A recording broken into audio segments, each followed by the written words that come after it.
빌리 그레이엄 목사 소천 소식에 전 세계가 애도의 뜻을 보내고 있는데요. 빌리 그레이엄 목사가 생전 한국교회와 전 세계 선교계에 끼친 영향을 정리해봤습니다. 보도에 박고초롱 기자입니다. 20세기 최고의 복음 전도자로 꼽히는 빌리 그레이엄 목사가 처음 한국을 찾은 건 한국 전쟁 당시인 1952년입니다. 당시 서울 영락교회를 비롯해 다수의 교회에서 전도대회를 가졌고 한경직 목사가 통역을 맡았습니다. 한경직 목사와의 친분은 두 번째 방한으로 이어졌습니다.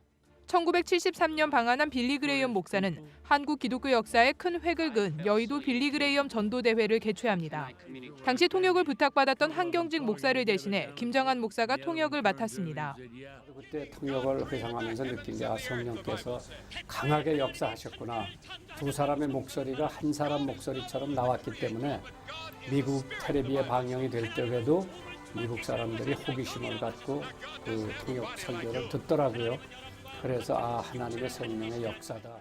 5일간 무려 100만 명이 넘는 참석자들이 집회에 참석했고 지금까지 단일 집회로는 최다 인원으로 손꼽힙니다. 전문가들은 1960년대부터 이어진 한국교회 민족복음화 운동이 빌리 그레이엄 전도대회를 통해 크게 확장됐고 이후 1974년 엑스플로 74 전도대회, 1977년 77 민족복음화 대성회로 이어졌다고 말합니다.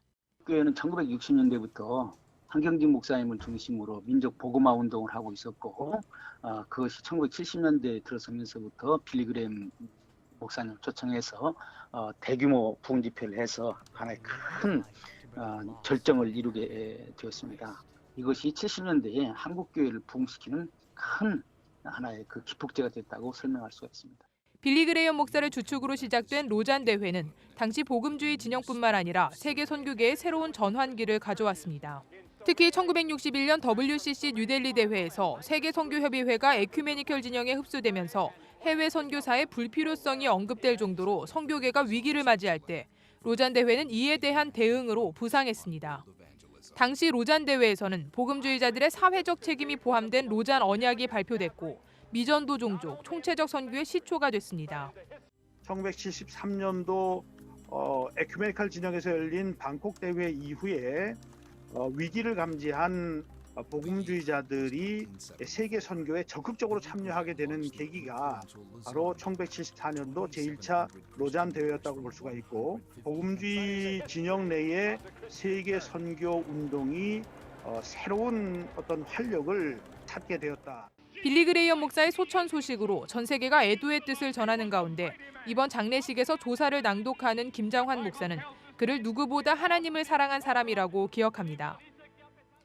복음에 대한 뜨겁고 순수한 열정, 잃어버린 영혼을 향한 마음, 20세기의 위대한 전도자 빌리 그레이엄 목사님은 누구보다 하나님을 사랑하고 복음을 위해 헌신했던 분이었습니다. 빌리 그레이엄 목사의 장례식은 다음 달 2일 그가 태어난 미 노스캐롤라이나 샬럿에 위치한 빌리 그레이엄 기념 도서관에서 치러질 예정입니다. CGN 투데이 박고초롱입니다.